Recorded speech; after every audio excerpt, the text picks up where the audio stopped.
Hello, my name is Pascal Achinine. I am the Executive Director of Health Emergency Initiative, an organization that has been operating the last 6 years working with key stakeholders, especially those in the emergency space.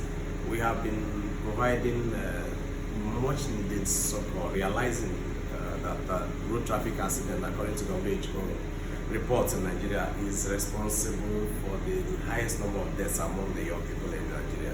Nigeria, interestingly, has over 70% population that are youthful. So any step taken to curtail road traffic deaths means that a lot of lives will be saved. But over time, working with the likes of Federal Road Safety Commission and Lagos State Ambulance Service and Lagos State Emergency Service, we had this feedback that more deaths happen at the scene of the crash because bystanders do not know what to do.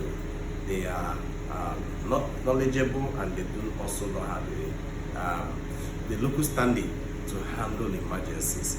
So we went into signed an MOU with Federal Road Safety Commission and selected government hospitals to ensure that first, accident victims picked by these agencies taken to these hospitals are received and treated for the first 24 hours. And we have had less than 5% mortalities of deaths associated with this because the hospitals now know that there's an organization that gives them backing, and also that MOU obligates the hospitals to treat these victims.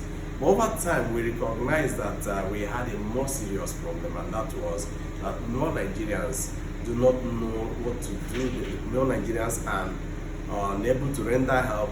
They rather take pictures or videos when the emergency happens and put on social media. And there had also been an upsurge of cardiovascular related diseases like heart attack, cardiac arrest, even among young people.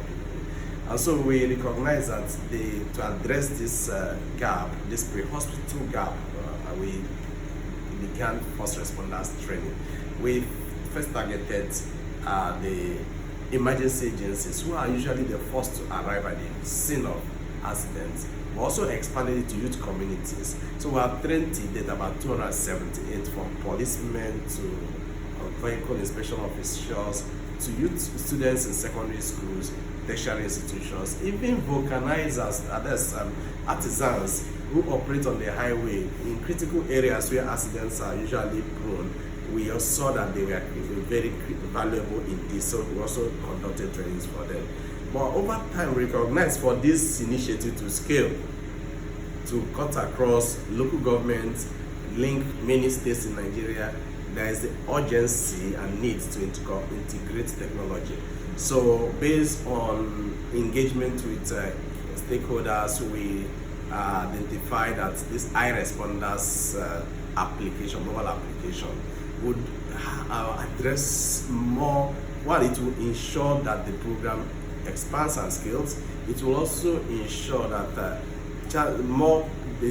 timeline, the time frame required for an emergency to be attended to be minimized, and it also ensures sustainability. But finally, most importantly, one of the key things lacking in Nigeria is data. So this will also address issues of data because one, bystanders can report emergencies through the app. Two, the first responders trained will be onboarded and their profiles will be on that app, so they can be easily traced or contacted by persons who want to reach, who have emergency needs or wherever emergency occurs. And more importantly, it can also give room for those who want to learn about first responder skills, how to handle it even in the minimum in their homes or offices to get that skill. So our goal is that going forward, between the next 5 years, the adoption of this mobile application. Of course, we have also engaged some of our partners, so it will be a national initiative. People, even those who do not have mobile smartphones, can also use other.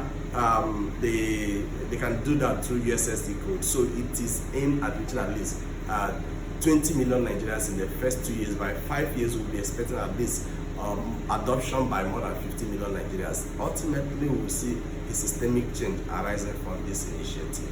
Thank you.